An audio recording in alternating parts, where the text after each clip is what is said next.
Hello అండి అందరికీ. Chicken curry ఎప్పుడూ ఒకేలా కాకుండా వేరేలా చేసుకుంటే కూడా బాగుంటుందని నాకు ఇవాళే తెలిసిందనమాట.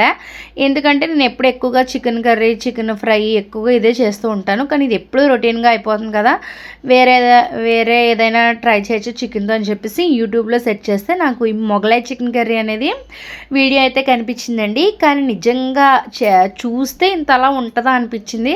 కానీ నిజంగా ఈ రెసిపీ చేయడానికి టైం పట్టినాం.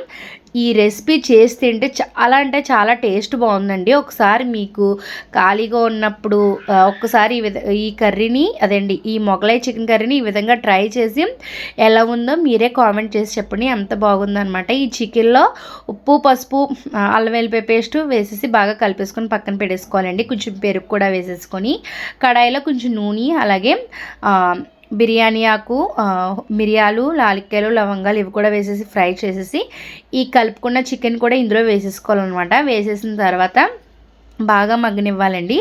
ఇప్పుడు మిక్సీ గిన్నెలో బాగా వేపుకున్న బ్రౌన్ ఆనియన్స్, అలాగే పిటికెడు జీడిపప్పు, బాదం పప్పు, అలాగే ఒక కప్పు పెరుగు, ఓ 2-3 పచ్చిమిర్చి వేసుకొని మెత్తటి పేస్ట్ లాగా మసాలా ఆడేసుకొని ఈ పేస్ట్ని ఏం చేయాలంటే ఈ చికెన్ ఉడికేటప్పుడు దీనిలో వేసుకొని బాగా కలిపేసుకోవాలండి. ఈ జీడిపప్పు, బాదం పప్పు నానబెట్టుకోవాలన్నమాట. నానబెట్టుకుని తొక్కలు తీసేసుకొని మిక్సీ పట్టుకోవాలండి. నిజంగా టేస్ట్ అయితే చాలా అంటే చాలా బాగా వచ్చిందండి. ఈ మొగలై చికెన్ కర్రీ బిర్యానీలో కలుపుకొని తింటే చాలా బాగుంటుంది. బిర్యానీలోనే కాకుండా రైస్కి కూడా బాగుందండి. బటర్ నాన్కి, చపాతీలోకి, దేనిలోకైనా చాలా బెస్ట్ కాంబినేషన్ అని చెప్పచ్చు అనమాట. అంత బాగుందండి టేస్ట్. ఇప్పటికొచ్చి నేను ఎప్పుడు ట్రై చేయలేదు, ఎందుకంటే చికెన్ కర్రీ ఈ చికెన్ ఫ్రైయే కదా ఎక్కువగా రొటీన్గా. చాలా బాగా వచ్చిందనమాట. మనం కారం అంటే కొంచెం నాకు తెల్లగా ఉందని చెప్పేసి కారం యాడ్ చేశాను అనమాట. కానీ కారం అయితే చాలా కారం ఎక్కువైపోయిందండి. రంగు లేదని చెప్పేసి మీరు నాకులాగా అయితే కారం అనేది వేసేయొద్దు అనమాట. చాలా బాగుంది.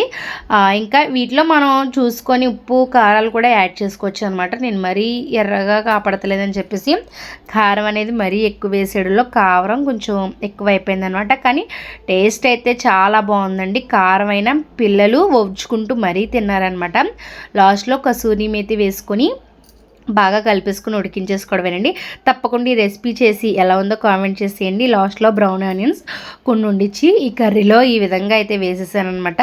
తప్పకుండా మన ఛానల్ ఎవరైతే సబ్స్క్రైబ్ చేసుకోలేదో తప్పకుండా సబ్స్క్రైబ్ చేసేయండి.